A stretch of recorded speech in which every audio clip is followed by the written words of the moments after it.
Chapter 91. Fighting Alone. You are listening at novelfull.audio. Chapter 91.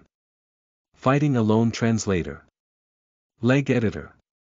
Leg Su Man was very cautious.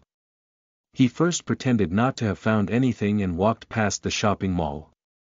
When he confirmed that he was far away from it, he immediately called for support to try to surround the mall. The platoon carefully made their way back, while the other 5 platoons were closing in as well. The wireless communications equipment they had in their helmets was far more convenient than they could imagine. Su Man slowly led the soldiers towards the main entrance as though they had come back after a normal patrol of the area and there was nothing unusual about their movements. Their combat boots were hard-bottomed, so it was impossible for them to stay completely silent while walking on the concrete surfaces. So it was better to pretend they were on a normal patrol. However, when Ren Xiaosu heard these footsteps again, he let out a sigh in his head. He knew that anyone in this world who depended on luck would not live for long. If he were still thinking the other party hadn't discovered him yet, that would be too stupid of him. For the Qin Consortium's troops to suddenly return, it didn't matter how unconcerned they were trying to act. Ren Xiaosu immediately understood there must be a reason for it. In that instant, Ren Xiaosu felt his heart ache. He slowly laid down the jacket he had used to wrap up the gold with onto the floor. He decided to abandon it. Now that he had to run for his life, he couldn't risk his life for the gold. Even if he had great strength, carrying a bundle of gold would affect his speed, or worse, his sense of balance. Ren Xiaosu had always treated money as just a tool. He liked it, but he would never indulge in it. It had always been so for him. Not only was he abandoning the gold, Ren Xiaosu was even planning on discarding the jacket. If he slowly took out the gold jewelry from inside the jacket, it would make too much noise. He turned around and ran lightly into the depths of the shopping mall. This mall was huge and spanned several stories as well. The outside of the building was probably surrounded already. Ren Xiaosu wouldn't use his life to test whether anyone standing behind the doors. What if a hail of gunfire swept over him the moment he opened one? That would be the end for him. Therefore, Ren Xiaosu had to run upstairs. From his memory, there was another building next to this shopping mall that was similar in height. This mall had been located in the most prosperous business center of the city, so it wasn't the only building around the area. Ren Xiaosu was not a reckless person. Su Man might pick up that someone was hiding in the mall from his keen observation, but Ren Xiaosu had similarly picked out his getaway route beforehand. The gap between the two buildings was around 20 meters, and Ren Xiaosu was confident that he could leap over based on his current strength and dexterity. Su Man slowly led the troops into the mall. They had their tactical flashlights on as they slowly infiltrated into the darkness within. But not long after entering the building, Su Man noticed the jacket and gold Ren Xiaosu had abandoned on the ground. He said on the communications channel, "We've got confirmation on the target's trail. The target has noticed we're after him and is currently on the run in another direction. Target is extremely cautious." Qing Zhen's voice sounded on the communications channel. "Have you discovered who it is yet?" Su Man hesitated for a moment before saying, "It might be that refugee, Ren Xiaosu. I've not set eyes on the target yet, so I can't confirm." "How did you guess it's Ren Xiaosu without seeing him?" Qing Zhen asked. "Did you find some clues?" Su Man hesitated and said, "We discovered a stash of gold here. I'm guessing only that kid would be so interested in gold." Qing Zhen started laughing. He agreed with Su Man's judgment. Su Xianchu and Yang Shaojin were obviously after the secret of the Jing Mountains. The two of them would definitely not be interested in something like gold. At least, it wouldn't be their immediate goal. Who would run this far out here and experience so much danger and terror all for the sake of making off with a bag of gold? If Ren Xiaosu were to hear this, he would be the first to object. Gold was so adorable, so why couldn't he hope to make off with some? Luo Lan and Lu Bu had mentioned that Ren Xiaosu was just a refugee, but Qin Zhen did not entirely believe them. He was a suspicious person, so even if everyone said Ren Xiaosu was just a refugee, he would still not underestimate Ren Xiaosu. Ren Xiaosu could have been pretending all this while and might not have been the ordinary refugee they claimed he was. Everyone who appeared here could possibly be here for the secret of the Jing Mountains. They could all have another identity. However, Qin Zhen laughed. He suddenly felt that Ren Xiaosu really might not be interested in the secret of the Jing Mountains. At least to him, gold ranked above the secret of this place. Qin Zhen said, "This Ren Xiaosu is pretty interesting. Capture and bring him to me." Roger. A moment later, the Qin Consortium's troops stormed into the shopping mall like black vipers. Target is escaping to the second floor. Target is escaping to the third floor. Su Man was listening in on the comms to receive updates on the operations. By this time, the troops had discovered Ren Xiaosu's footprints. Inside the building, the floor was covered with layers of dust accumulated over the years, and anyone who stepped on it would leave behind their footprints. It was a good thing to have discovered Ren Xiaosu's whereabouts. But Su Man was considering something. This building had 6 floors, and the total height was probably between 30 and 40 meters. If Ren Xiaosu kept escaping upwards, he might end up having nowhere to go once he reached the top. Was Ren Xiaosu an idiot? Why would he escape up to a dead end? As Su Man led the combat troops up, he recalled the details of his encounter with Ren Xiaosu. When this young man discovered he and the soldiers had returned to this building, he gave up on the gold without any hesitation and even started fleeing as quickly as possible. This person loved money, but he was not greedy. When he realized he was in danger, he did not take any chances and abandoned the gold. Based on the logic of most people, they might bring the gold along with them as they made their escape for a while. They would only make the decision to discard the gold when they realized it was a hindrance to their escape. This was human nature. However, Ren Xiaosu wasn't like this. The way he had abandoned the gold was decisive. Su Man understood this young man he encountered was not simple. The target had a very strong survival instinct, as well as a no-nonsense and sober reasoning process.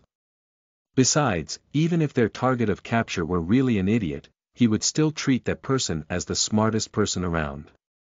This was the kind of mindset to approach any combat situation. So since Ren Xiaosu was escaping upstairs, did that mean there was a route of escape up there? This was clearly a separate building by itself, so where could Ren Xiaosu run to? That wasn't right. Su Man suddenly remembered there was a building beside the mall, and it was just over a dozen meters away and slightly shorter than the one they were in.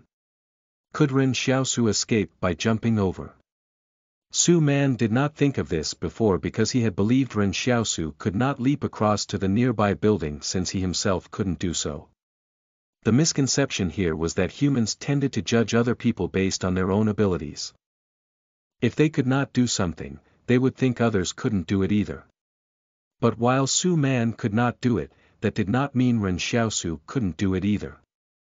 Su Man said loudly in the comms channel, "Outside platoons, go and lock down the adjacent building."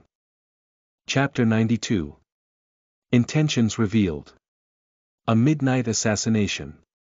You are listening at novelfull.audio. Chapter 92.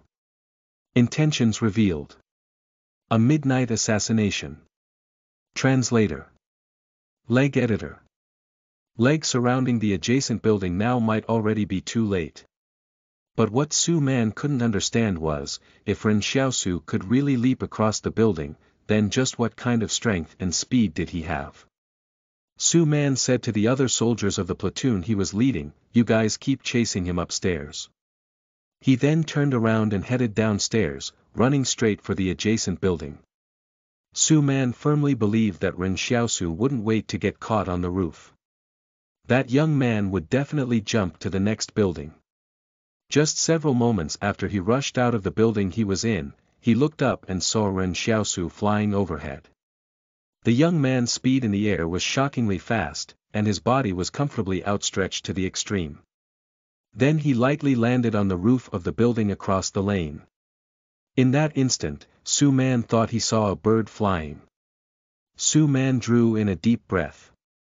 He ran towards the adjacent building while saying on the comms channel, "Target Ren Xiaosu will need to have his powers reassessed. I repeat. Target's powers will need to be reassessed." This young man was far from what they had imagined him. This was absolutely not a level of strength that their commonly designated F.class threats could reach.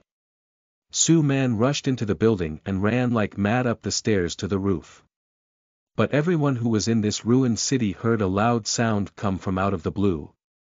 The sound reverberated through the city and out into the distance, as though a death knell had suddenly sounded. Su Man stood in the dark building and looked around. He was puzzled.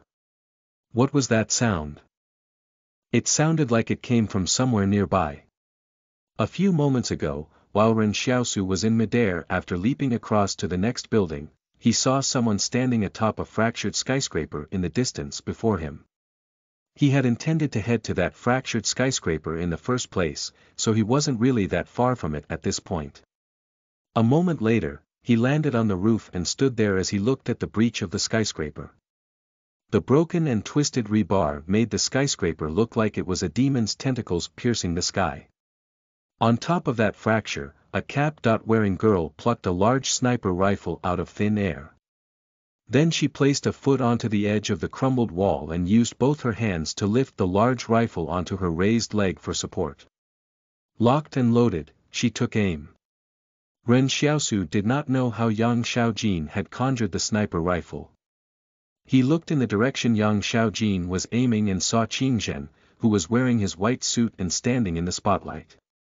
Ren Xiaosu was standing in the middle between Yang Xiaojin and Qingzhen, so he could just barely make out the situation at Qingzhen's location.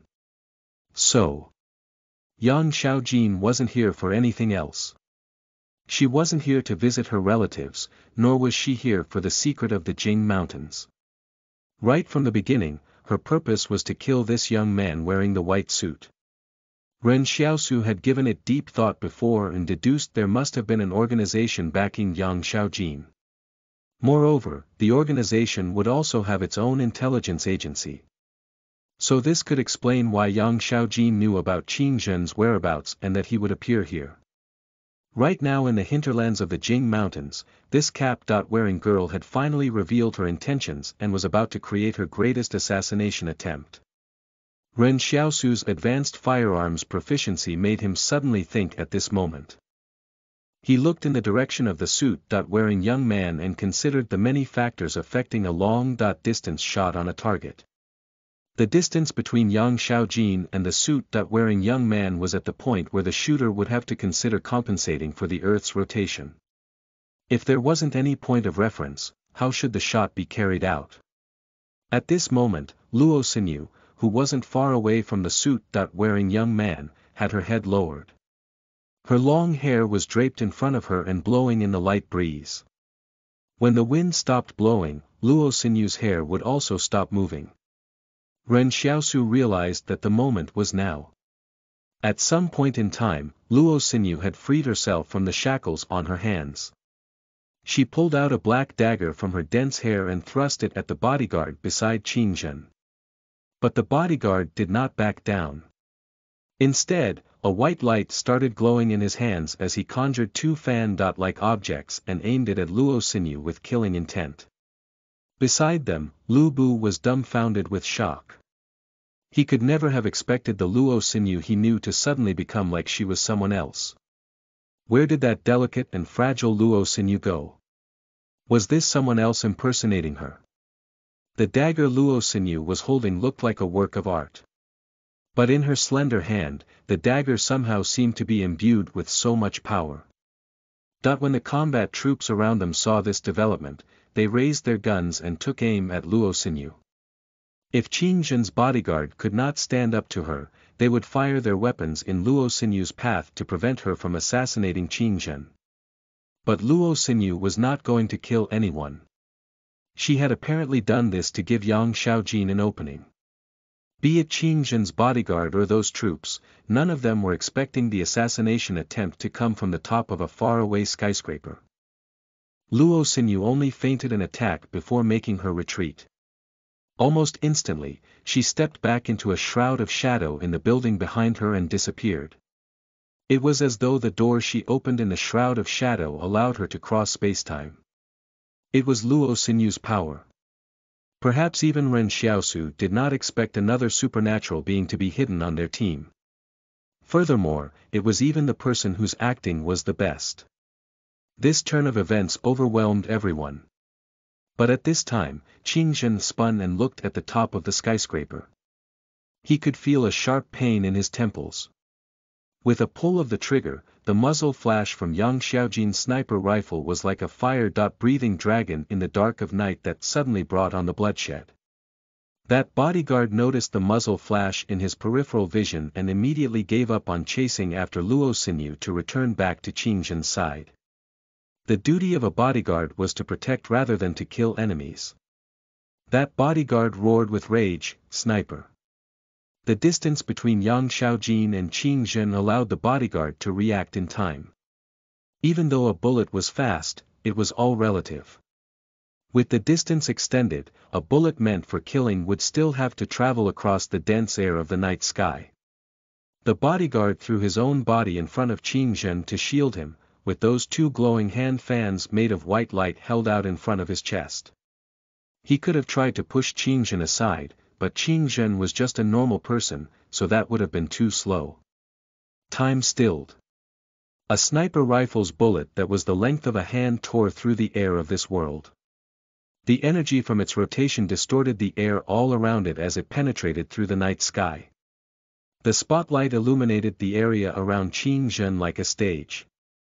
Meanwhile, that bullet seemingly penetrated through the gaps of the light beams as it arrived on stage after traveling 1,000 meters.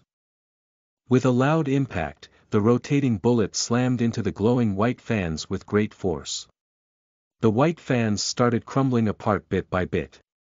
At one point, the bodyguard even felt like he could see the patterning on the silver hand-length bullet.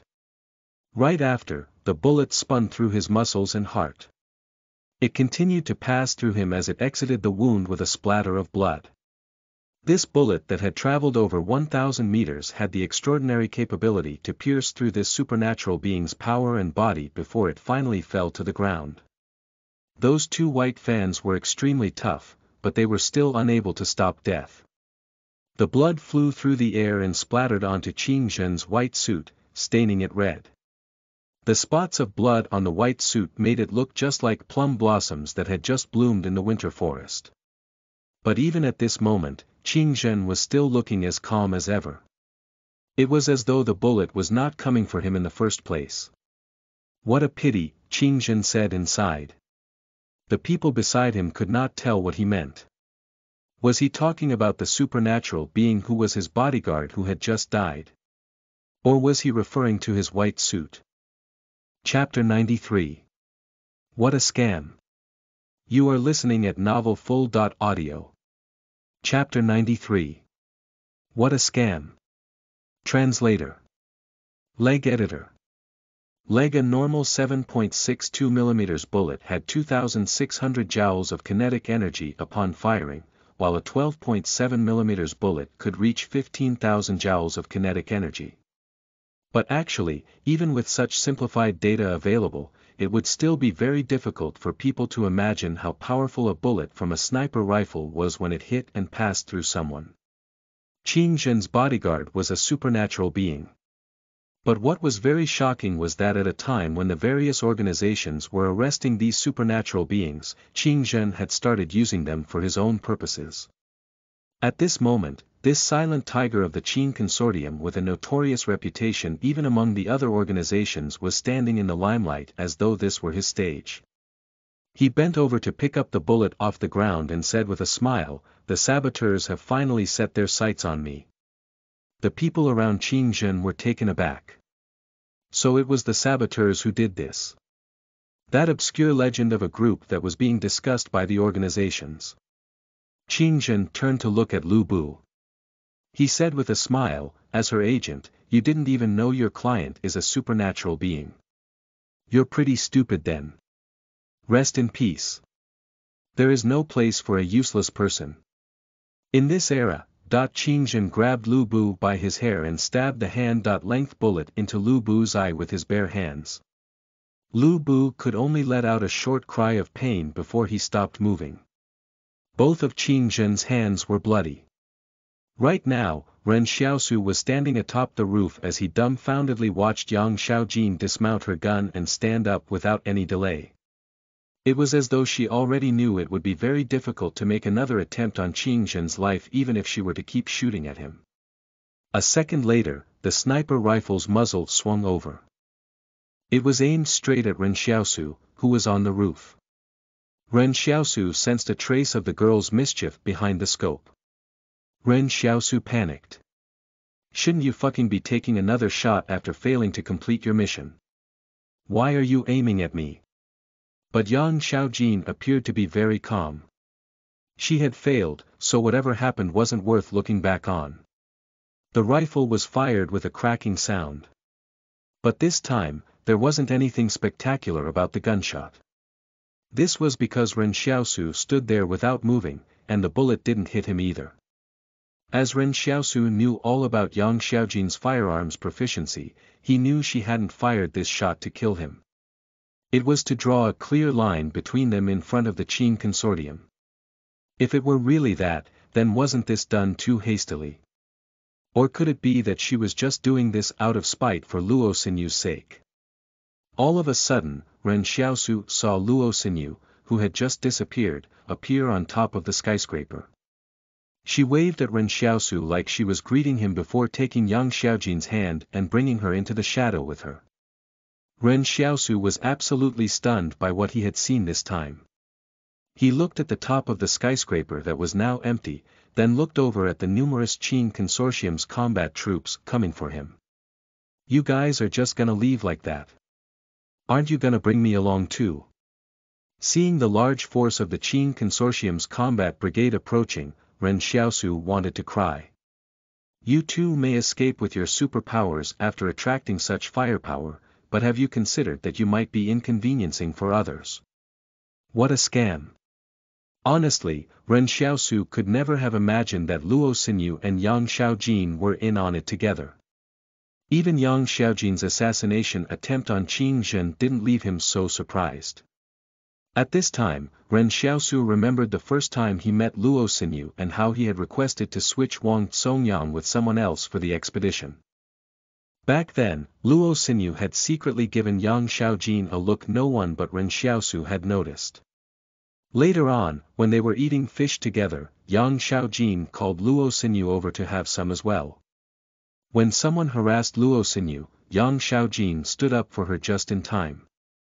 At the time, Ren Xiaosu had thought Yang Xiaojin was only doing this because they were both women. He never expected these two people already knew each other, and they even put on such a great act in front of everyone. They did not exactly cover all details with their acting, but it was still enough to fool Ren Xiaosu, Su Xianchu, and Lu Bu. Luo Xinyu was only a girl.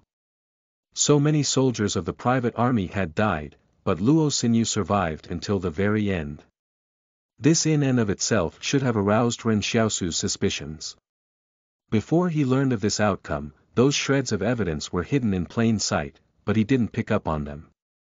But after what happened here, and upon remembering, the details popped into his mind. Ren Xiaosu watched with a pained heart as the dense, dark group of troops neared. He had been too careless. The saying was indeed true. The prettier the animal, the deadlier it was. So this rule was not only true for the wilderness. And these two girls had been keeping Lu Bu around because he helped to lessen the suspicion on Luo Xinyu. In the end, Luo Xinyu helped Yang Xiaojin determine Qing Jin's location and even helped her gain an extra moment of time. The only surprise was that they had not expected Qing Jin to have a supernatural being who would protect him even at the expense of the being's own life. What was so extraordinary about Qing Jin that a supernatural being would follow him? Right at this time, the rusty iron door on the roof was shattered by someone ramming into it. Ren Xiaosu raised his gun and opened fire in that person's path, blocking his route. He looked around him and let out a curse. Fuck. Not a second later, Su Man arrived through the shattered door onto the rooftop. When he saw Ren sprinting for the side of the roof, he attempted to shoot at him to stop him. In the end, he couldn't match Ren Xiaosu's speed as he tried to take aim at him. In the ruined city, the troops in their black uniforms were making their way towards him like snakes hunting prey. Ren Xiaosu could no longer wait. He had to get out of here before they surrounded him. Back when Ren Xiaosu, Yang Xiaojin, and Su Xianchu penetrated into the city perimeter, he thought he would be the fastest person to get away from here in the event they had to escape. However, that wasn't the case at all. Yang Xiaojin and Luo Xinyu had a trick up their sleeves. Ren Xiaosu leaped off the rooftop. The rooftop on the adjacent building was a drop of several dozen meters from the one he was on. However, Ren Xiaosu was confident he would be fine. Su Man rushed to the edge of the roof in the hope that he could fire another shot at Ren Xiaosu.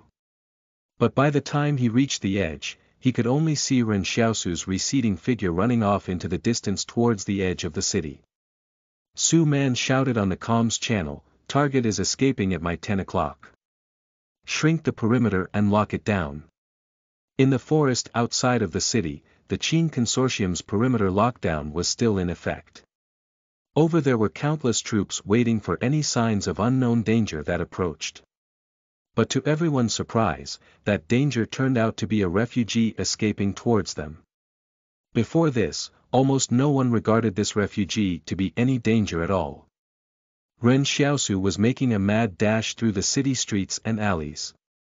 Ever since he jumped off the rooftop, he was trying his best not to head for higher ground. This was because he didn't want to end up becoming a live target for the troops. As he ran, he kept thinking about how Su Xianchu didn't seem to have made any moves. It would have been good if there were someone else sharing a load of this firepower at this time. This ruined city was a huge chessboard, and Ren Xiaosu was a small chess piece running around on it. On this chessboard, the other white chess pieces on his team were gone. Meanwhile, those heavily armed black pieces were all looking to hunt him down and kill him. Chapter 94. Su Xianchu at your service. Who dares challenge me? You are listening at novelfull.audio. Chapter 94. Su Xianchu at your service. Who dares challenge me? Translator. Leg Editor. Ren Xiaosu scampered towards the forest at the edge of the city. He was heading north to Stronghold 112, also where the active volcanoes were. He knew combat troops would for sure be waiting for him up front. The net they had set would slowly open as he arrived. But Ren Xiaosu had no other choice. Only by getting there would he have a chance of survival. But all of a sudden, a violent rumble came from the depths of the Jing Mountains hinterlands. Ren Xiaosu raised his head at the mountains in the distance and saw a fiery light erupting from within the mountain range. Wait a minute, the volcano is about to erupt. Should he keep running forward, or should he turn around? Ren Xiaosu clenched his teeth. At this time, why should he worry about the volcano? Only by staying alive could he consider other matters. Behind him, Su Man also froze for a moment when he saw what was happening at the volcano. Heading within range of the volcano during an eruption was extremely dangerous. Much less going further, they wouldn't even be able to turn around and escape if the volcano really erupted. A lot of people thought that only the living creatures around the main mountain would be affected during a volcanic eruption, but that was only because they underestimated the true power of one. Perhaps the entire area spanning tens to hundreds of kilometers around would go up in a fiery sea. However, Su Man only hesitated for a moment before saying on the comms channel, "Keep advancing." Having fled to the edge of the city, Ren Xiaosu turned around and glanced at the city behind him. The black iron Zan-like torrent of Qin Consortium troops was almost reaching him. Without further hesitation, Ren Xiaosu turned and went straight into the forest in the north. As the scattered Qing Consortium troops stationed in the forest started narrowing down the perimeter lockdown, their tactical movements had an unusual sense of depth. Their movements seemed to have been practiced hundreds to thousands of times, with the platoons knowing exactly who would be advancing and who would be providing cover from behind. The platoons in the northern forest had already received orders to round up and capture Ren Xiaosu. Even though the sound of an eruption was currently coming from the volcano behind them, it did not affect them from carrying out their orders. At this moment, Su Man's voice came on through the comms channel. Target's 100-meter sprint time is 3.92 seconds, and he has an unknown strength. All units, kill on sight. Perhaps even Ren Xiaosu could not imagine the kind of technology the Qing Consortium had in their hands. Within the ranks of their troops, there was someone who specialized in evaluating the power and speed of their targets from afar. However, Ren Xiaosu had still not revealed his true strength and capabilities yet, so this didn't allow the troops to fully assess him for now. Qing Zhen had been quite interested in Ren Xiaosu. Moreover, there was also his relationship with Zhang Jinglin to consider, so Qing Zhen was actually thinking of keeping Ren Xiaosu for other purposes. But right now, he did not want to wait anymore. There was only a thin line between capturing him and killing him on sight. The 7 platoons in the forest pulled back their charging handles at almost the same time and pointed their muzzles downwards, ready to raise their rifles and shoot at any moment. In addition, these 7 platoons had switched their communications channel to a different frequency. This was to prevent any outside communications from interfering with their operations.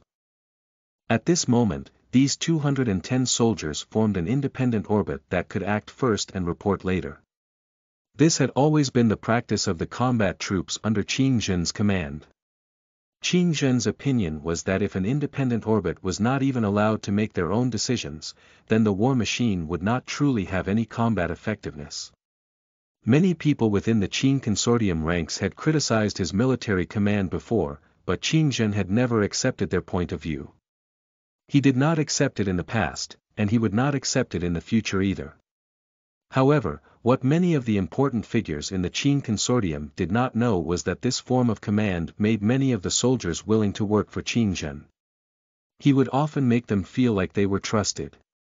At this time, Qing Zhen was looking at Lu Bu, who was lying in a puddle of blood.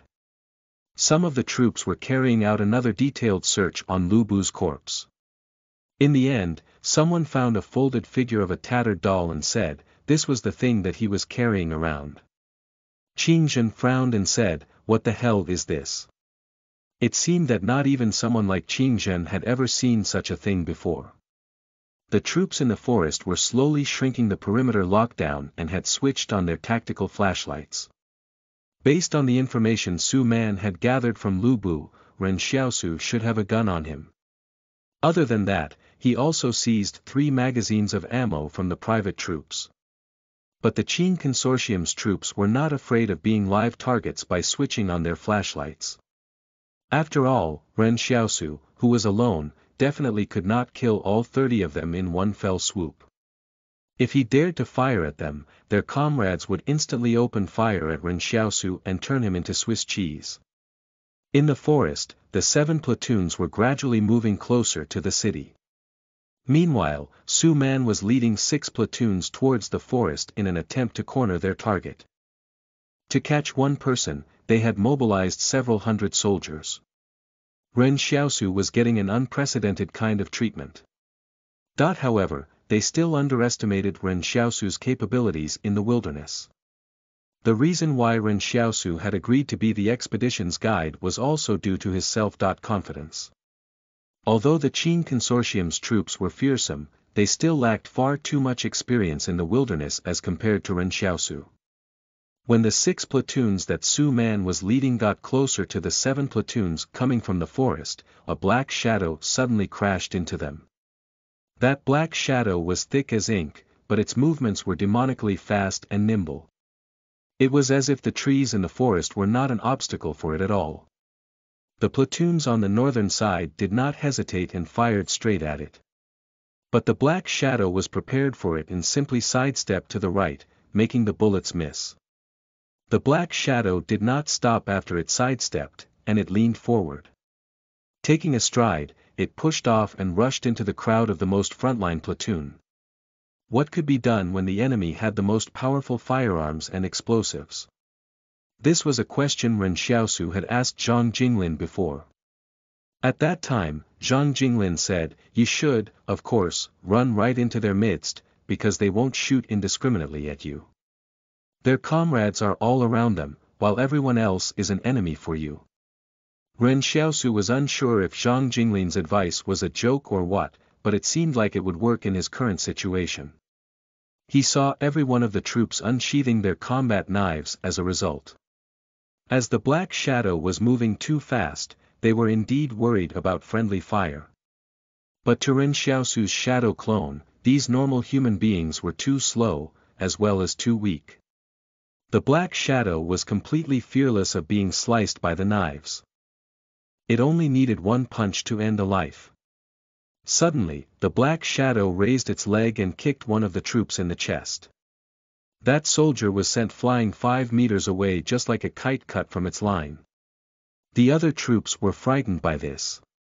The power in that kick was overwhelming. Su Man, who had arrived just in time, saw a blur of this black shadow from afar. When he finally managed to get a clearer view of it, he was a little puzzled. Weren't they chasing after Ren Xiaosu? Why didn't anyone mention that Ren Xiaosu had such a power? Right at this moment, Ren Xiaosu roared, "Su Xianchu at your service.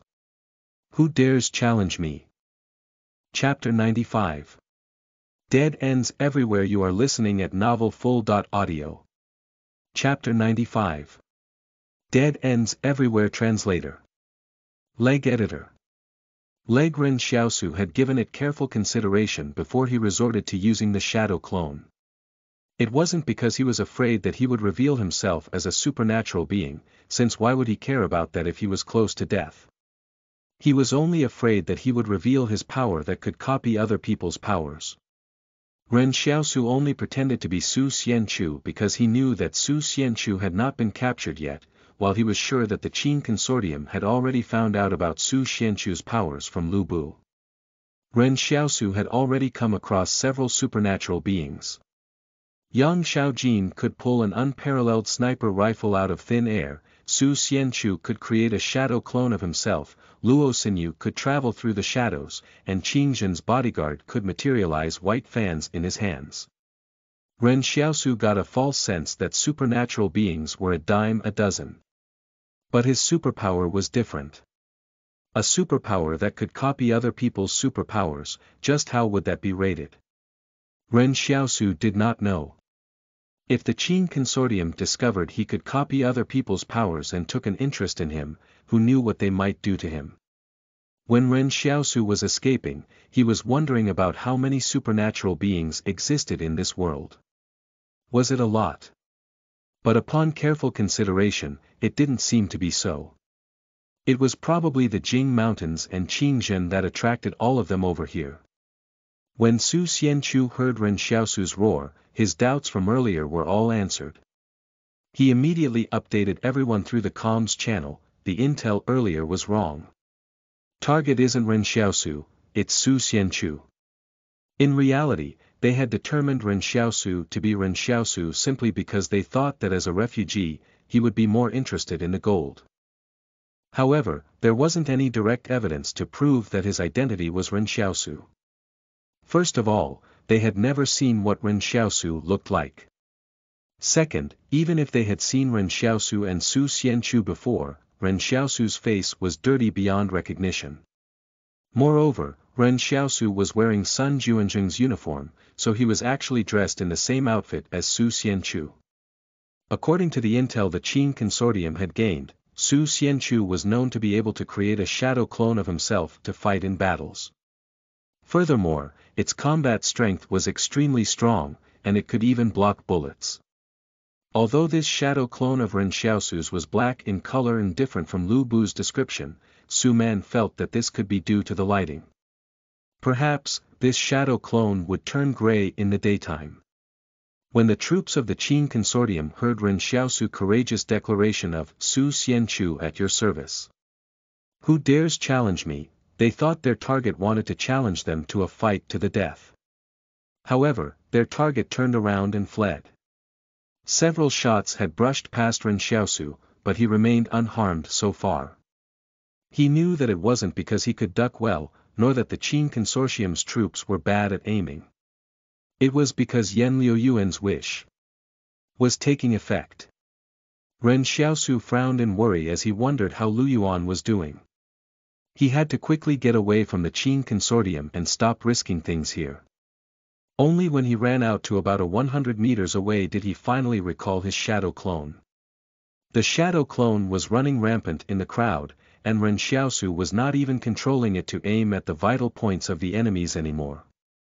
Instead, he made it use its body to ram them into a pulp. Remember, Ren Xiaosu's strength was nearly equivalent to 3 adult men's, and the shadow's attributes were double that. So there wasn't a need to aim for the vital points. Whoever the shadow clone ran into, it would give that person broken bones all over his body. In the perimeter the Qin consortium had set up, the shadow was fighting by itself like a lone sampan. The soldiers felt like it would start waning away at any moment, but the shadow clone surprisingly battled on like it could go on forever no matter how much it got beaten up or how many injuries it received. There were many troops standing between Ren Xiaosu and the shadow clone. When Ren Xiaosu recalled it, the shadow clone smashed into everyone in the crowd like a train on tracks. With the shadow clone recalled, Ren Xiaosu would have to merge with it. Likewise, when Ren Xiaosu wanted it to be released, it would only be able to come out from behind him. When the shadow clone came back to Ren Xiaosu's side, there were a lot of injuries and scars on its body. Ren Xiaosu could feel the injuries it suffered like they were his own, and the pain was unbearable. While the shadow clone was making its escape, it was also shot at by the troops a few times. The pain nearly made Ren Xiaosu cough up blood. Large beads of sweat were rolling down his face and back as Ren Xiaosu endured the pain while continuing to make his escape. It was no wonder Su Xianchu's shadow clone made him look all pale after it shielded him from the bullets. So there was actually a side effect from using the shadow clone as well. But what Ren Xiaosu didn't know was that if Su Xianchu saw this, he would be incredibly surprised. Su Xianchu had tried it out for himself once before. After the shadow clone experienced a high-intensity workout, it would lead to the main body feeling mentally exhausted. When that happened, the main body would experience nausea, vomiting, chest tightness, and the user would feel that they might be better off dying. But Ren Xiaosu's shadow clone was utterly different from his. Ren Xiaosu had once asked the palace whether his mental strength could be assessed. In the end, the answer he got was unauthorized to answer. Ren Xiaosu continued making his escape in the forest, and the pain brought on by remerging with the shadow clone did not fade away even after a long time. It was at this time that Ren Xiaosu realized he should not use the shadow clone without good reason. If he intended to let the shadow clone take his place in death, then he would have to be prepared for the pain it would bring him. If the shadow clone died once, he would have to die once as well. Ren Xiaosu was violently gasping. He had been injured before, but this pain was much more intense than how a real wound felt. But Ren Xiaosu was comforted in the fact that the shadow clone did not dissipate even after all the injuries, so he still had an ally in battle. The Qin consortium's troops behind him were like a pack of black hunting dogs that continued hounding him. If Ren Xiaosu were not advancing at a faster speed than them, he would already be in a lot of trouble.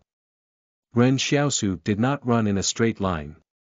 Instead, he was trying to slowly shake off the dogs that were chasing after him. Soon, the Qin consortium's troops began to wonder which direction Ren Xiaosu was. It was only at this point that Ren Xiaosu was able to breathe a sigh of relief. After all, it was way too stressful to be chased by several hundred people. He was prepared to hide in the forest for a while to catch his breath. But it was at this moment that he suddenly heard the rattling of chains up ahead.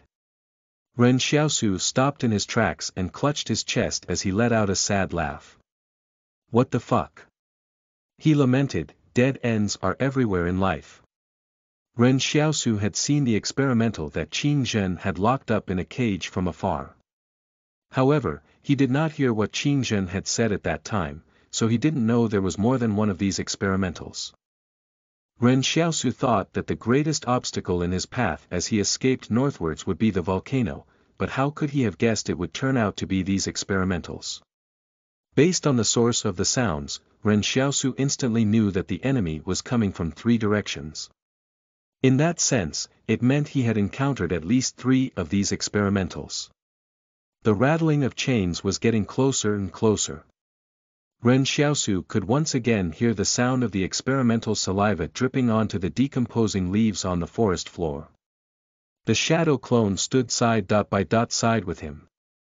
Ren Xiaosu made a rough estimation in his mind and thought that the shadow clone might be able to take on 2 of those experimentals. However, he did not know whether he could go up against the remaining one all by himself. There were 3 experimentals ahead and several hundred people behind. All of them were looking to do Ren Xiaosu in. Chapter 96. I want to thank myself 7 times. You are listening at novelfull.audio. Chapter 96. I want to thank myself 7 times. Translator. Leg editor. Leg. Although Ren Xiaosu had a gun with him, his location would immediately be identified if he fired a shot. In that case, the Qin Consortium's people behind him would all get attracted, and it would really be over for him once he got caught in between them and the experimentals. Moreover, if the experimentals attacked from a close distance, a gun would be of less use than a dagger. He instinctively moved his hand to the dagger Yang Xiaojin had traded him for food. However, this action shocked Ren Xiaosu a great deal. The dagger was no longer there.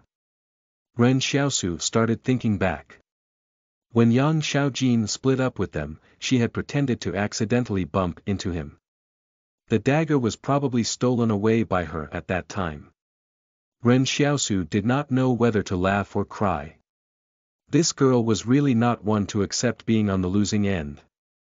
She had clearly said that she'd trade the dagger for his food, yet she actually stole it back. Where did the trust between fellow human beings go? How heartless of her. Ren Xiaosu felt that Yang Xiaojin's skill at stealing must also be very high, as no one in town had ever managed to steal Ren Xiaosu's stuff without him knowing. He gave a mental sigh. What should he do now that he didn't have the dagger? What Ren Xiaosu didn't know was it would be very difficult to cut through the skin of these experimentals using an ordinary blade. Even a bullet fired at it would instantly be stopped by the muscles under the surface of their skin. Direct headshots wouldn't work either since the toughest bones in the body are part of the skull. These experimentals had always been unafraid of the threat of bullets, unless they were shot in the eye. However, the speed of these experimentals was far different from Ren Xiaosu's. There was almost a 0% chance that he could hit them in the eye with a shot. His firearms proficiency was only at the advanced stage, not the perfect stage. All of a sudden, Ren Xiaosu felt a brush of wind behind him. He reflexively bent over as a noxious gust of wind went over his head. Once Ren Xiaosu stabilized his footing and looked to see what it was, he was shocked to discover that an experimental had somehow gotten close to him, but there were no chains on this experimental's arms. It had become his mindset that the experimentals would have chains on their arms, and it would be possible to know of their presence once they got close. However, Ren Xiaosu had not expected that not all experimentals would have chains on them. Furthermore, an experimental without chains could even travel in a forest without making a sound. Just this fact alone made it terrifying. When Ren Xiaosu felt around on his back, he frowned. He had still gotten scratched a moment earlier, and there were 5 lines of blood. He started reminiscing about town. Although it was also rather dangerous there, people would only take advantage of you if you showed your weakness to them. But it was different here. Everywhere there were people looking to end you. Ren Xiaosu tried to retreat. But with each step back, those 4 experimentals took 2 steps forward. At some point, Ren Xiaosu realized the appearance of these experimentals here was not a coincidence. They were coming for him. Those 4 experimentals were all crawling on their hands and legs, while the unchained experimental had silently crawled into a tree looking just like a large spider. Ren Xiaosu could not understand something. Just what kind of a place could turn a living human being into something like that? At this moment, a platoon passed by just several hundred meters behind Ren Xiaosu. However, it seemed like they had lost track of Ren Xiaosu's whereabouts. So they were unaware of the situation Ren Xiaosu was in even though they were only a few hundred meters apart. Ren Xiaosu was observing the reactions of these 4 experimentals. When the platoon passed by, the experimentals all stopped in their tracks. It was as though they also didn't wish to be disturbed by the troops during their hunt. Ren Xiaosu got a strange feeling about this, but he didn't have the time to explore it. While the experimentals were distracted by the combat troops, Ren Xiaosu decided to order his shadow clone to attack them. Ren Xiaosu decided he would strike first. He was hoping he could lure these experimentals over to where the Qin Consortium's troops were. However, he was more worried those few hundred people would annihilate all of the living creatures in their line of fire. Compared to the few hundred Qin Consortium troops, Ren Xiaosu was more willing to face these 4 experimentals. When his shadow clone rushed at the 3 experimentals on the ground, the experimental in the tree leaped down at Ren Xiaosu. Ren Xiaosu took a small step backwards. The muscles in his left leg tensed up the moment it landed on the ground, and all of the strength in his body was raging. When the experimental got in front of him, Ren Xiaosu threw his fist out at his opponent and punched as hard as a cannon shot. But he had underestimated the dexterity of the experimentals. His opponent twisted its body in midair and forcibly avoided Ren Xiaosu's punch. It even managed to stretch its hand out and grab hold of Ren Xiaosu's arm. Ren Xiaosu was startled before pulling back his punch and taking another small step backwards. At the same time, he raised his leg and kicked the experimental several meters away. The experimental laid on the ground and twitched a little before getting on its feet again to jump at Ren Xiaosu. All of a sudden, Ren Xiaosu felt a burst of pain throughout his body. The tearing feeling going through his bones made him break out into a sweat as his muscles started trembling. He saw his shadow clone tussling with the 3 experimentals as they ripped and snatched at the crouched shadow clone's body. One of the experimentals was even biting on the shadow clone's waist. The shadow clone had enough strength to lift up an experimental with a single hand. It picked one of them up and slammed it ruthlessly onto the ground. However, this experimental was even hardier than Ren Xiaosu imagined. It didn't even look like it was hurt after being slammed like that. This was the disadvantage of not having a weapon. Ren Xiaosu couldn't kill off these experimentals, so it would be difficult to say who might end up dying. Ren Xiaosu wanted to get home, even if the path back was filled with blood and thorns. Because there were no sharp objects to kill the experimentals with, the shadow clone's strength eventually ebbed away due to the fact that it was facing the 3 terrifying monsters of the experimentals at once. These monsters were biting onto the shadow clone and not letting go. Ren Xiaosu felt like every bite was bitten on his own body. The unbearable pain was being transmitted to his central nervous system from various parts of his body, and was generating a complex array of signals that ran wild through his neural network. This in turn affected the normal function of his willpower. Raising his hand became slow, and his hands were trembling as well. The experimental in front of him had many of its attacks blocked by Ren Xiaosu, but it gradually realized its enemy's actions were starting to slow down and become weaker. Ren Xiaosu's eyes had reddened. He endured the severe pain and was nearly in tears. In all his years, Ren Xiaosu had never cried before. He never even shed a single tear. He grabbed a tree branch next to him for support and caught his breath. Everyone here was hellbent on killing him. The experimentals wanted him dead. The Qin Consortium also wanted him dead. But importantly, he didn't want to die. The shadow clone was not omnipotent. Or perhaps, no superpowers in this world were omnipotent. Ren Xiaosu needed a weapon, even if his gratitude tokens only stood at 93. He said to the palace, "Give me the weapon." The voice from the palace said calmly, "You have 93 gratitude tokens at the moment. Unauthorized to unlock the weapon." "Hey! I said give me the weapon." Ren Xiaosu's voice sounded like it was sinking into the ocean. "I'm telling you now that I'm dying, so give me the weapon." At this moment, time seemed to have frozen. Ren Xiaosu saw the experimental that was leaping at him slow down, moving so slow that it looked like it was stationary. The voice from the palace finally said, detecting the smell of death. "Do you want to activate the seal?" Ren Xiaosu said in confusion, "Activate what seal?" "Unknown." "Then what is the price for activating this seal?" "Loss." "Lose what?" Ren Xiaosu said in surprise, "You have to at least tell me what I'll lose, right? Only then can I decide whether I want to activate the seal or not." "Everything." Ren Xiaosu suddenly sneered at the palace. "How much blood have I bled in the wilderness in all my years of survival? How many tree roots and wild vegetables have I eaten? Yet you're telling me now that I will have to lose everything. Why do I have to listen to you? Based on what? And besides, do you know what everything represents? Gold, money, the gun I have, Yen Luyuan, Sister Xiaoyu, and even these clothes I'm wearing. You're just a lousy palace. Why would you need my clothes?" The palace did not speak anymore. Ren Xiaosu felt a little awkward. Shouldn't it at least haggle? Ren Xiaosu looked at the forest in the night, then looked at that intent to kill that was getting ever closer.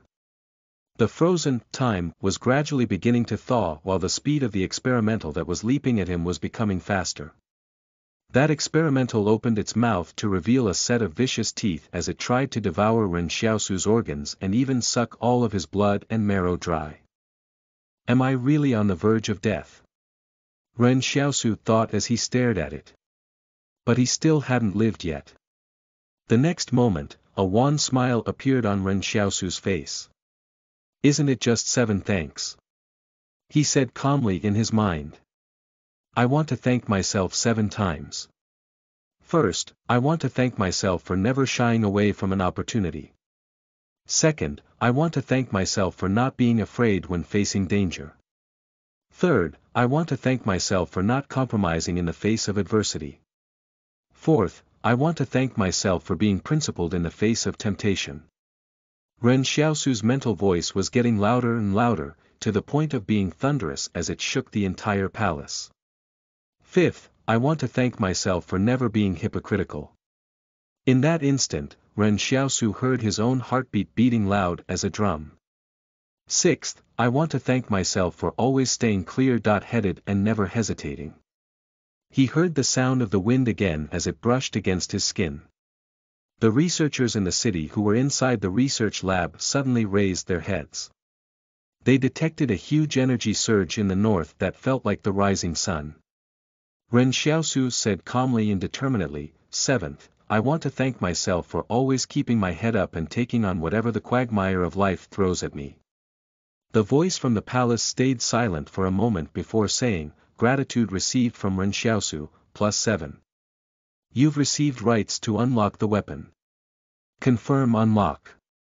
"Unlock!" Ren Xiaosu roared. Suddenly, it was as though the lock on time melted away. Ren Xiaosu watched quietly as the experimental before him came leaping at him. He stuck out his hand and grabbed at nothing, as though he had gained some sort of inexplicable power. The next moment, a black saber appeared in Ren Xiaosu's hand. In that instant, Ren Xiaosu grit his teeth and swung it horizontally with all his power.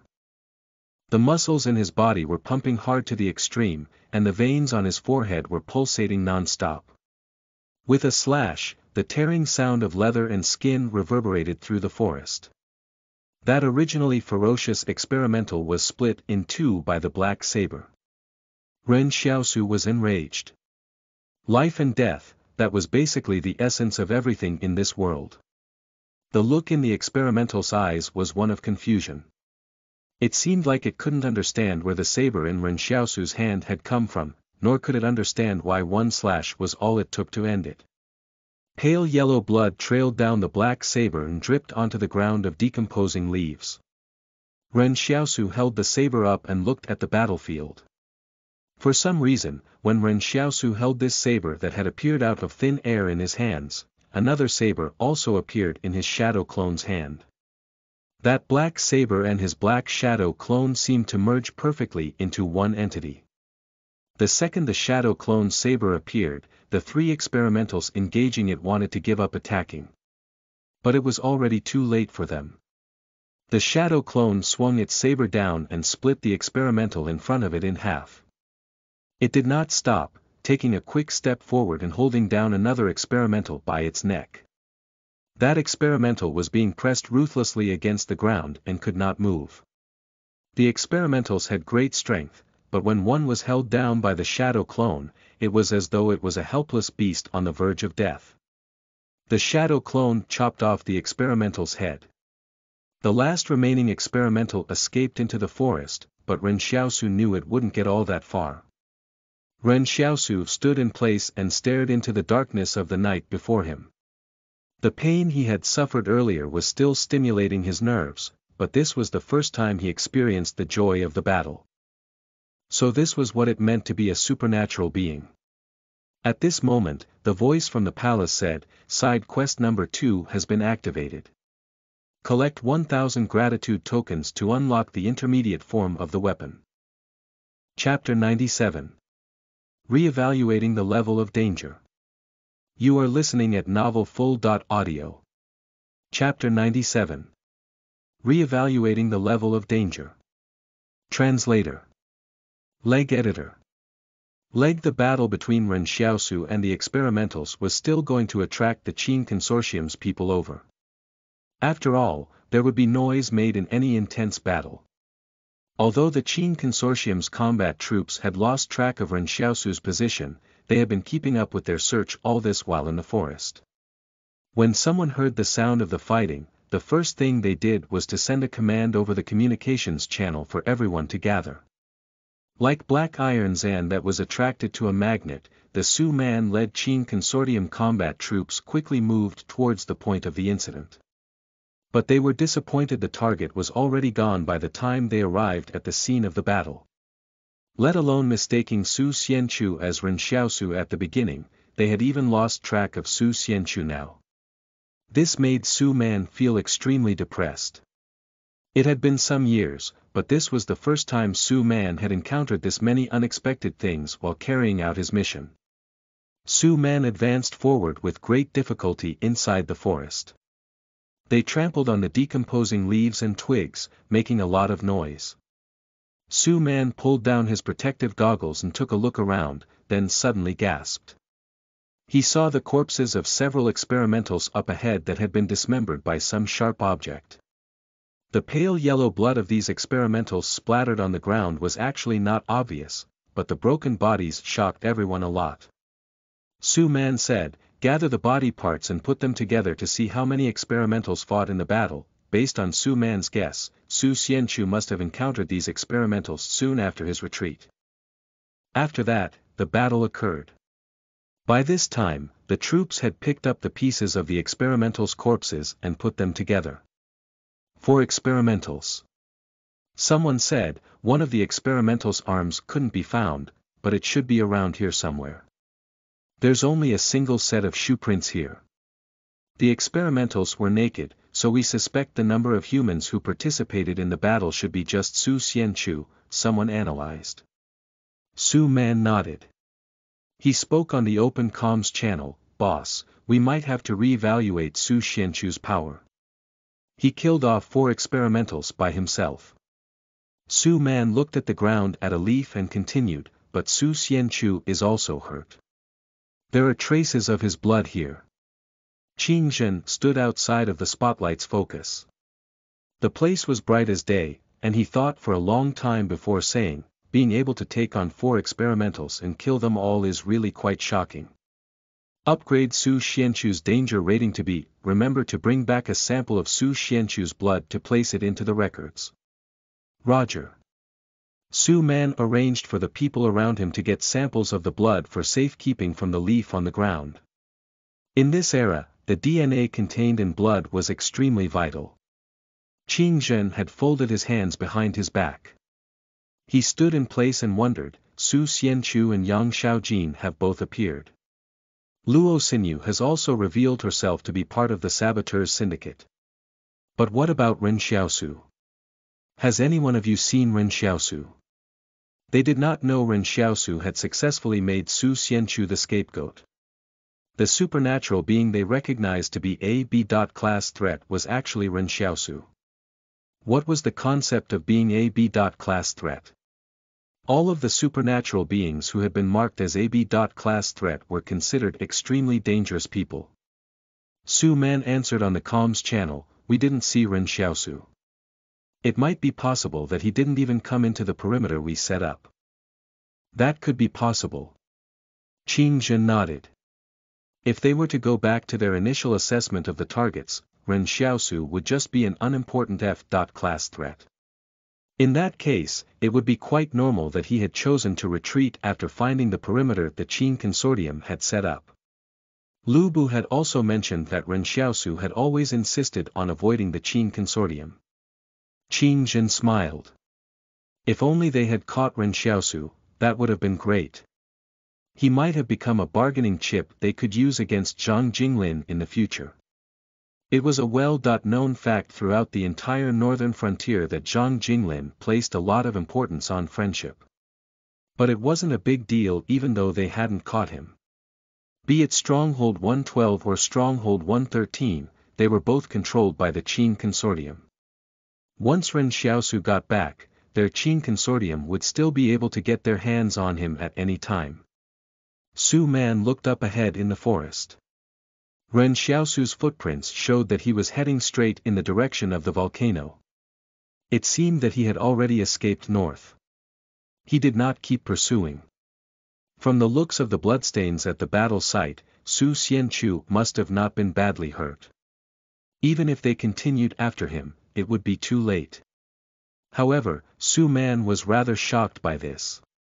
During the day when so many of the troops took on just one experimental, 3 of their soldiers had died while another 13 were injured. But now, there was someone who could kill 4 experimentals single-handedly. Moreover, the wounds on these experimentals were all very similar. They had tested it out before and found that even an extremely sharp combat knife would have to be wielded with great strength to tear through the skin of the experimentals. The secret of this Su Xianchu ran far deeper than anyone could imagine. Su Man had already decided to hold the upper management of Stronghold 113's private army accountable for this matter. How could they not know there was such a terrifying supernatural being in their own ranks? At this time, Su Xianchu was still in the dark about the consequences he would be facing. Unlike Ren Xiaosu and Yang Xiaojin, he was actually the one who didn't break into the perimeter of Qin Consortium's operations. Su Xianchu did want to find out about what was happening in the Jing Mountains. But after not managing to break into the perimeter at the beginning, he thought about how he might not be able to get out once he got in. In the end, he decided to just go around the perimeter and head toward Stronghold 112. He had his shadow clone carry him the entire way as he hurried to his destination. By the time Ren Xiaosu retrieved the gold, Su Xianchu had already gone around the city and arrived at the rear of the Qin Consortium. So Su Xianchu knew nothing of what was happening in the city. He also did not know he had been put on the Qin Consortium's threat list, nor that he was really high up on it as well. If he knew about this, he might just have turned back to fight Ren Xiaosu to the death. Su Xianchu, who was being carried by his shadow clone, had a niggling feeling that something was wrong, but he didn't know what it was. "Let's fall back," Su Man said, "set up the defensive line. It's almost time for the experimentals to start getting active. We still don't know where their hideout is." Su Man seemed to understand that even with these 4 experimentals dead, that did not signify it was the end of them. The number of experimentals was far more than anyone could imagine. But right at this moment, Su Man suddenly heard the sound of rapid footsteps from some hundreds of meters up ahead. It sounded like someone was running in a great hurry.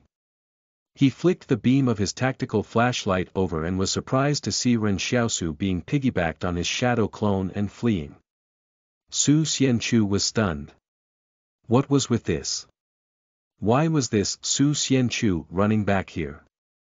Didn't he already escape? When Ren Xiaosu saw Su Man and the soldiers from afar, he started deviating from his original path. He had intended to go around on the left side of the platoons to bypass the Qin Consortium soldiers. But Su Man did not hesitate.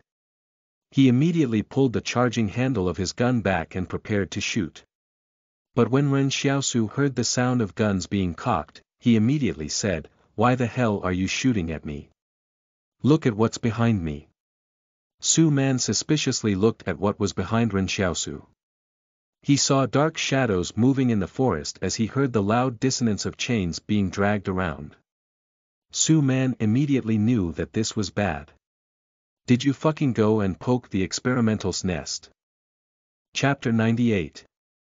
Recreational activities of the experimentals. You are listening at novelfull.audio. Chapter 98. Recreational activities of the experimentals. Translator. Leg editor. Leg. The countless experimentals scuttled through the shadows in the forest like a large, dense group of spiders. Faced with this sight, even a highly experienced soldier like Su Man paled.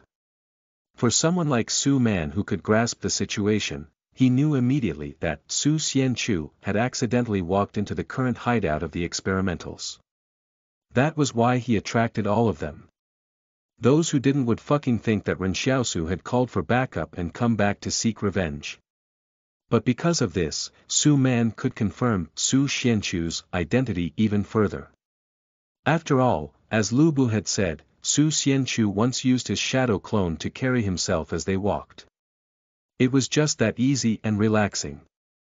Honestly speaking, Ren Xiaosu himself also had not expected that Lu Bu would somehow end up helping him to conceal his identity and even end up selflessly paying the price with his life. Those experimentals were chasing after Ren Xiaosu in a frenzy. Their saliva was flying all over the place as they scampered across the ground. When Su Man saw this, the first thing he did was to call out on the comms channel, "Attention, everyone in the vicinity of the city, set up a defensive line." There were a lot of Qin Consortium troops in the forest, with up to several hundred of them. But it seemed like there were even more experimentals than them.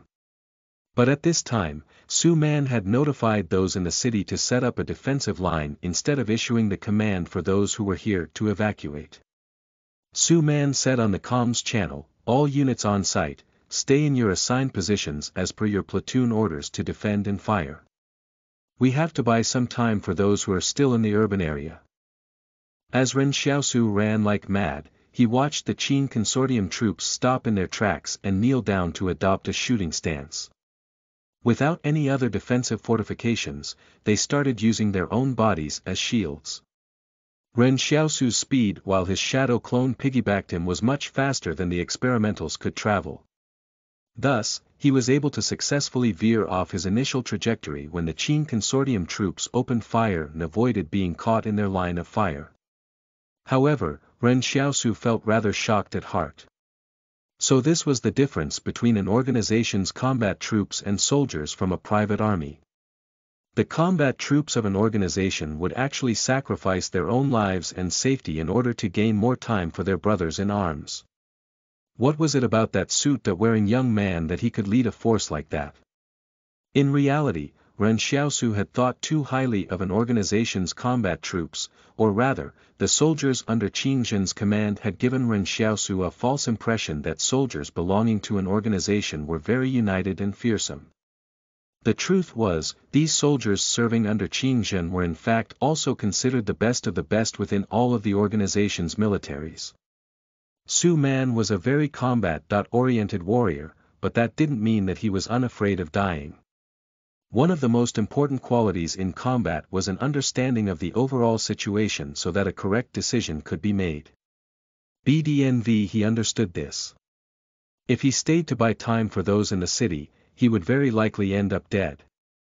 But if he were to retreat, his comrades in the city would not have enough time to prepare for the situation and even more people would die as a result. Qing Zhen had already ordered the troops to fortify the defenses, such as building simple bunkers and enclosures that were all necessary. But Su Man knew well that they had incorrectly estimated the number of experimentals here in the Jing Mountains.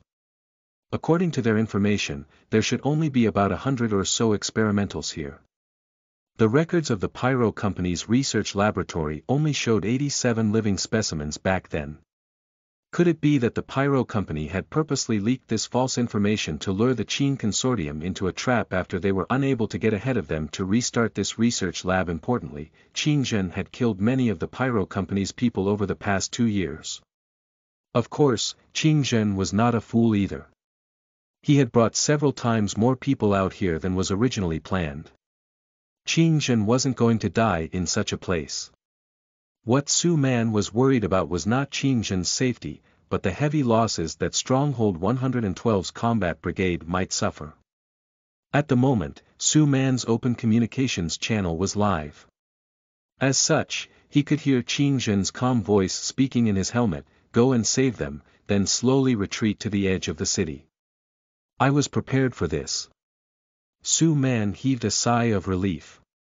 He said on the tactical communications channel, "Hold the line.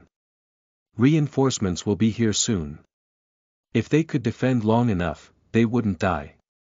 Or at least, most of them wouldn't. If it had been another big shot of the organization, their first response would probably be to abandon the lone fighting force out here.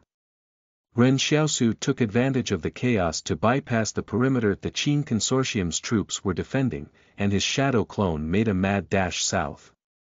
Ren Xiaosu had initially thought that it would be safer for him to go north, but who could have guessed that it would be even more dangerous? When the Qin Consortium came into the Jing Mountains, they had deliberately avoided the volcanic area because the poisonous gases there could not be warded off. So this volcanic area became the only place where the Qin Consortium had not conducted a sweep. Who would have thought that those experimentals were hiding in the vicinity of the volcanoes? However, these experimentals were not lured out by Ren Xiaosu. He had only encountered them along the way while he was heading north. These several hundred experimentals were clearly looking to attack all humans who were in the Jing Mountains at this time. Ren Xiaosu did not know what attracted them out, or if they were awoken when they realized the volcanoes were about to erupt. Ren Xiaosu didn't care. Even if he had to face the face bugs or the wolf pack, it was still a better option than facing the Qin Consortium or the experimentals. He could handle 4 of them, but taking on several hundred experimentals was way out of his league. If he didn't have his shadow clone to carry him as he made his escape, Ren Xiaosu might have laid down on the ground and pretended that he was an experimental too. These experimentals might just fall for it since their intelligence had lowered to such a point. Ren Xiaosu wondered why there were so many of these experimentals. It was quite obvious that Su Man did not expect there to be so many of them either, so could it be that they had been breeding all these years? Were those experimentals unchained at their limbs the ones born later? Ren Xiaosu wasn't being overly imaginative. He just didn't understand why. These experimentals didn't have many recreational activities to do deep in the mountains and forests anyway, so other than reproducing, what else could they do? After he killed those 4 experimentals, Ren Xiaosu felt like he couldn't be more invincible. But just half an hour later, that sense of superiority was crushed by reality. Ren Xiaosu. I am invincible. Reality. No, you're not. The rest of the Qin Consortium's troops headed north to save Su Man and his men. Meanwhile, Ren Xiaosu made use of this gap to escape south, which would bring him back on his original route to Stronghold 113. Yang Xiaojin's and Luo Sinyu's whereabouts were unknown, while Su Xianchu was leisurely taking another route as he left the Jing Mountains. This adventure had ended up more like a farce. However, it did reveal the true nature of the world to Ren Xiaosu. He only knew about the Pyro Company in Qin Consortium for now, but there were many more organizations and strongholds out there. This world was much bigger than he had thought it to be. While Ren Xiaosu was making his escape, he suddenly heard another loud rumble from the volcano behind him. This time, the ground even started shaking. He saw the volcano erupting as lava spewed out of the crater into the air. Clumps of magma cooled rapidly after reacting with the cold air and solidified into hot rocks. Shortly after, a hail of meteorite showers started pouring down, and the forest turned into a sea of fire. Chapter 99. Going Home. You are listening at novelfull.audio. Chapter 99. Going Home. Translator. Leg Editor. Leg. At this moment, Ren Xiaosu could only count himself fortunate to have escaped quickly enough and was even glad to have encountered those experimentals along the way. Otherwise, he wouldn't have been able to avoid the volcanic eruption zone. The built-up pressure in the volcano finally erupted. Qingzhen watched the sights from the ruined city and said with a sigh, "What a pity, Noel." And no one knew what he was feeling pity for this time. Someone beside Qingzhen asked, "Boss, what do we do now?" But just as the question was asked, an earth-shaking roar of a creature came from the crater of the volcano. The sound of that roar seemed to travel dozens of kilometers in an instant. Ren Xiaosu looked back in surprise. At the peak of the volcano, he suddenly saw a huge claw grabbing onto the edge of the volcano's crater. It looked like it was something trying to climb out. There was actually a creature hidden inside that volcano. What kind of creature could possibly live in magma? Something that terrifying had even appeared now.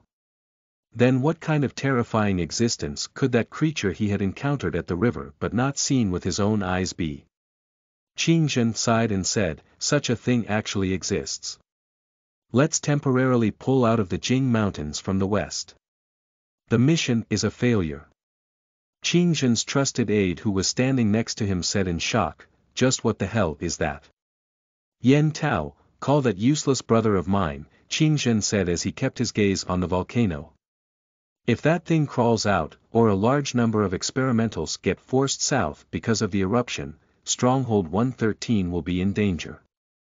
The trusted aide whose name was Yen Tao wondered if Qingzhen really thought the stronghold would fall.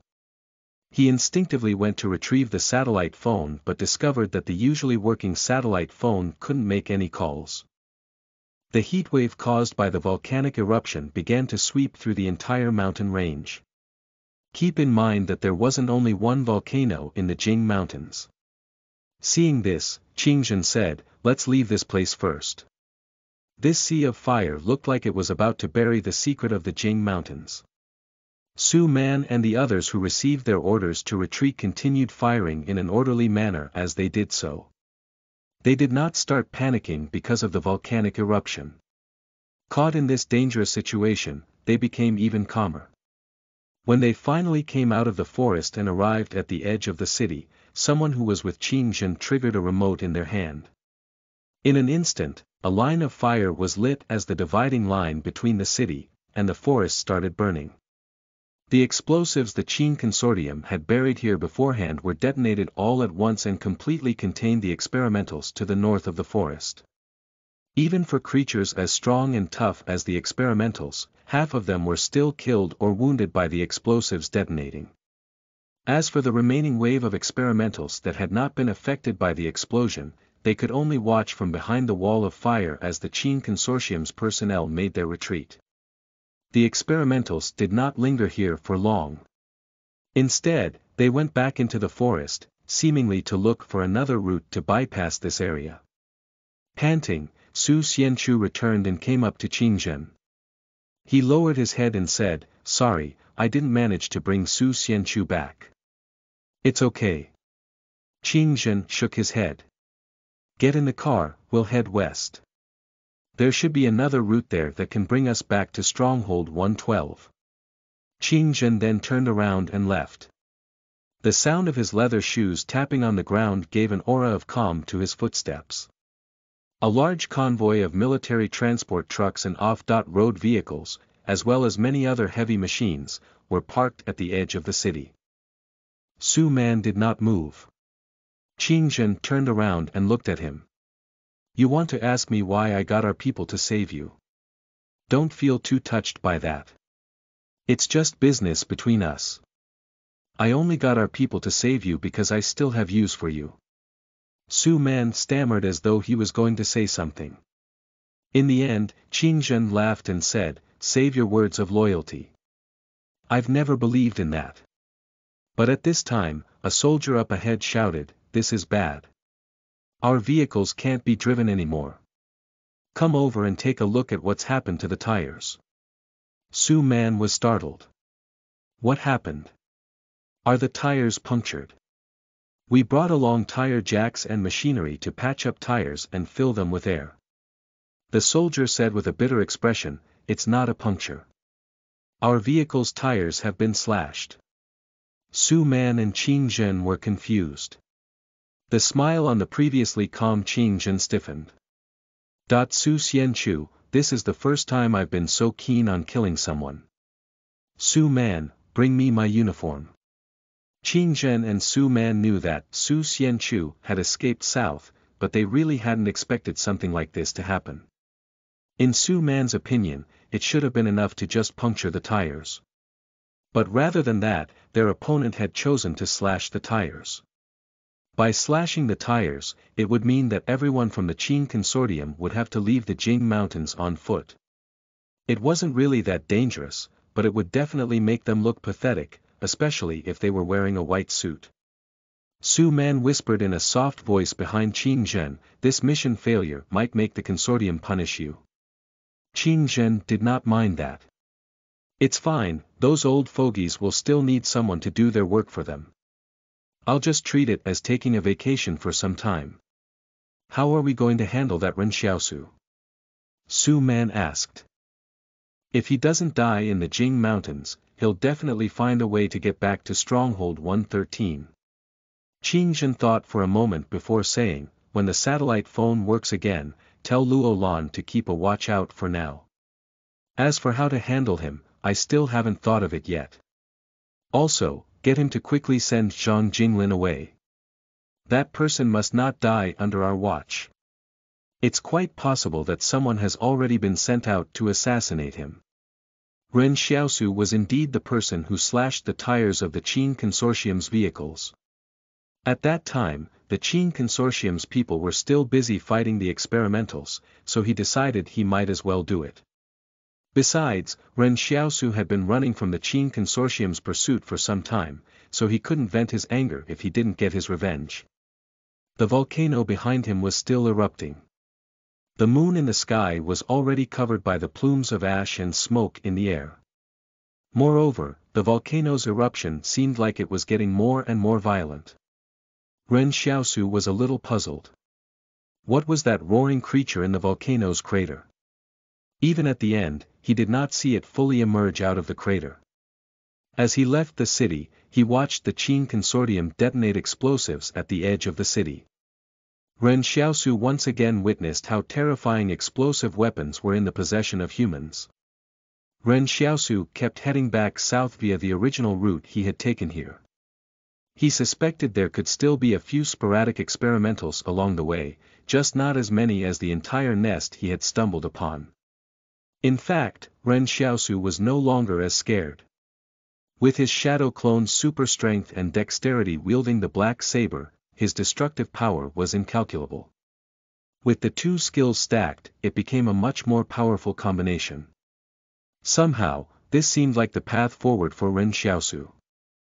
However, this path might be littered with many more twists and bends. On the way back to Stronghold 113, it wasn't the experimentals that would be the most dangerous to encounter, but those face bugs and the wolf pack. Ren Xiaosu recharged himself while being carried on his shadow clone's back. Meanwhile, the shadow clone was going so fast that it felt like it was floating in the air. It even looked like its legs were casting an afterimage behind it as it ran. Although this made Ren Xiaosu look like he was disabled and needed to depend on someone to carry him, he did not care. In between, he even went back to the cave they had spent a night in. There, he discovered that a line of elegantly written words had appeared at the top of the cave. "It's right behind you." These words were not here before, and they looked like they were still fresh in the rock. In Ren Xiaosu's memory, he remembered that Yang Xiaojin had fallen behind on the day they set off from here. For some reason, he suddenly felt that this line of elegant writing must have been made by Yang Xiaojin to scare people for fun. How mischievous, eh? Ren Xiaosu continued on his way back south after having a look here. An hour later, the forest fire caused by the volcanic eruption spread southwards. The entire Jing mountain range had become a sea of fire. Ren Xiaosu could vaguely hear the sound of wild animals running behind him. It sounded like they were escaping to the canyon. However, this didn't really bother Ren Xiaosu. It had taken them a long time to get here, but it felt much faster when he was going back. It only took half a day before Ren Xiaosu reached the canyon again. He looked into the canyon and that shimmer of light above the towering cliff walls. Ren Xiaosu did not hesitate any further. As long as he was fast enough, the face bugs, wolf pack, or even loneliness could not catch him to him. The shadow clone carrying Ren Xiaosu ran through the canyon like a gust of wind. The face bugs atop the towering cliff walls sensed the aura of a human and swarmed out. But as soon as they came out, Ren Xiaosu had already made it out of the canyon. The face bugs were left silent on the cliff for a long while. All of them were communicating with their feelers with one another. Did a person pass by here just now? The fuck can that be a person? The moment he passed through the canyon, dawn broke. In the sky, golden rays of light penetrated through the cloud cover. When Ren Xiaosu saw this sight, he felt a little more spirited. He had gained a lot in his trip to the Jing Mountains this time, even though he didn't stay for long. But when he got back to the canyon again, it suddenly felt like it had been a long time since he was here. It felt like a century had passed. He wondered how Yan Luyuan and Sister Xiaoyu were doing at home. Ren Xiaosu was really anxious to return home. Ren Xiaosu could dimly sense some movements coming from the forest. He was startled before realizing that the wolf pack had stayed around the entrance of the canyon all this while, as though they were waiting for him to come back. Soon after, the slowly approaching wolves watched as Ren Xiaosu, who was laying on his shadow clone's back, ran through the gaps in their pack. They didn't even have time to react. The wolf pack stopped in their tracks and quietly watched Ren Xiaosu's receding figure as he left.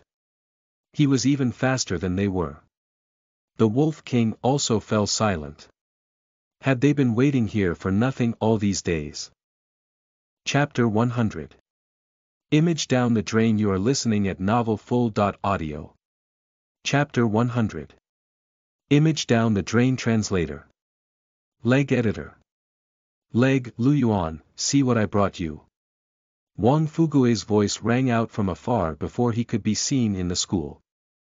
When Yan Luyuan opened his eyes under the blanket, he refused to get out of bed. Xiaoyu was folding clothes and saying, "It's time to get up, Luyuan. I don't wanna. Let me sleep for a while more." Yan Luyuan murmured. Xiaoyu laughed and said, "If you get up 15 minutes earlier each day, you'd have gained an additional 90 hours a year that you could use to do something you like doing. Think about it, what do you like doing the most?"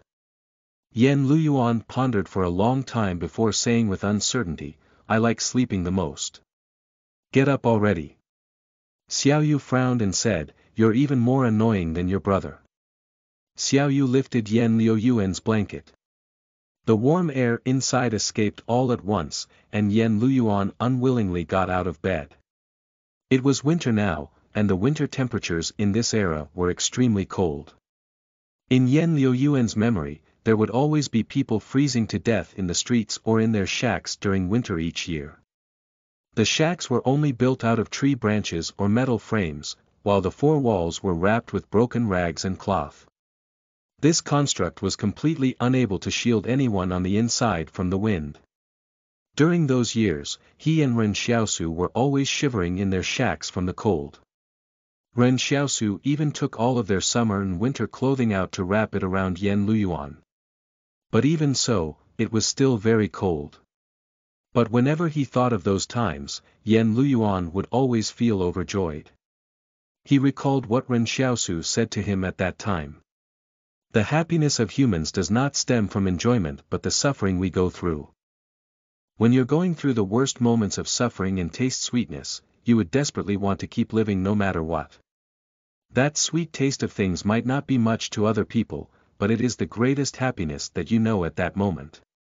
Sometimes, Yen Luyuan felt that if Ren Xiaosu were born inside the stronghold, he would probably be a philosopher like Mr. Zhang had described in class before. Wang Fugue walked in with 2 sweet potatoes and greeted them. Xiaoyu, I brought one for each of you. Eat them while they're hot. Uncle Fugue, Yen Luyuan took the sweet potato from him and asked, why do you like eating sweet potatoes so much? You roast them every day. Wang Fugue said with a wide smile, when I was still a child in the town outside of Stronghold 107, there was a famine, so my father and I escaped all the way here to seek help from our relatives. Back then, it still wasn't so dangerous on the outside. Once, we dug up 2 sweet potatoes in the wilderness and my father roasted them for me to eat. At that time, I felt that sweet potatoes were the most delicious thing in the world. Ever since Wang Fugue came running over to the school wearing his jacket and trying to bribe Wang Songyang over the gun firing at midnight, the way Yen Luyuan addressed Wang Fugue had changed. Wang Fugue also realized this change and was secretly delighted. That he had taken a great liking to these 2 brothers. Compared to that silly son of his, they were so much better. Witnessing how Ren Xiaosu protected Yen Luyuan in their struggle to stay alive over the years, he felt that the 2 of them really did not have it easy. Wang Fugue watched Li Xiaoyu and Yen Luyuan as they ate the sweet potatoes. Suddenly, he looked around the school and said with a sigh, with Mr. Zhang gone, our town won't have a teacher anymore. Yen Luyuan said unbothered, what's so bad about that? When my brother gets back, he'll take over as the teacher. Zhang Jinglin had already been sent away by Luo Lan for being the hot potato that he was. The day he was sent away was probably the most sensational day the town's refugees had ever seen. Quite a few military transport trucks and off-road vehicles stopped outside the school's entrance and that big shot from the stronghold whose name was Luo Lan bowed politely to Zhang Jinglin. The refugees couldn't have expected that their town's Mr. Zhang would be someone so important. If they had known, they wouldn't have scrimped on tuition and also sent their children to attend classes at the school. Who knew if they might have built some kind of connection? Thinking of this, many of the refugees decided they would send their children to school. The logic they had was this simple. They wanted to send their children to school not for knowledge, but for building connections. But before they could fantasize any further, Luo Lan sent Zhang Jinglin away that same day. Yen Luyuan and Xiaoyu, who were living at the school, were utterly ignored by everyone. Even after Zhang Jinglin left, Wang Songyang did not come to give them any further trouble. But even so, a lot of unfamiliar refugees started appearing at the school's entrance, peddling fruits or vegetables. Wang Fugue had seen some of them before and knew they usually worked at the factory. However, they were all pretending not to know one another here. It was at this time that Wang Fugue realized the stronghold's control over the town wasn't as simple as he thought it was. Some of the refugees had been bought as eyes for those in the stronghold. In normal times, these people were just ordinary refugees. But once some among the refugees wanted to start a rebellion or organize a strike, they would immediately inform those in the stronghold and turn over the names of those troublemakers. It was no wonder the 2 previous strikes had been suppressed so quickly by the private army from the stronghold. It was because they had eyes here. Wang Fugue remembered the faces of these people and took note not to offend them, nor ever tell them what he was really thinking. It was not only those refugees watching at the entrance. There were also a few people who clearly looked tougher and more ruthless than the private troops of the stronghold. Wang Fugue speculated they might very well be people from the Qin consortium. Speaking of Ren Xiaosu, Wang Fugue frowned. There's someone up ahead who works in a factory near the Jing Mountains who just got back. He said that there seems to be something going on over there and that a volcano in the mountains erupted. The entire sky above the Jing Mountains is filled with dark clouds now. However, Yan Luyuan said in a very relaxed tone, my brother will be fine for sure. That was because the wish he made was to use his own life to ensure that Ren Xiaosu would return safely. Since he wasn't dead yet, it meant Ren Xiaosu was fine. If he told Wang Fugue and Xiao Yu about this, they would probably not believe him. But neither would Yan Luyuan spill his own secrets. Wang Fugue thought for a moment before saying, true, a kid like Ren Xiaosu would definitely live on to be a scourge for a millennium. But right at this time, Wang Fugue felt the hairs on his back of his neck stand on end.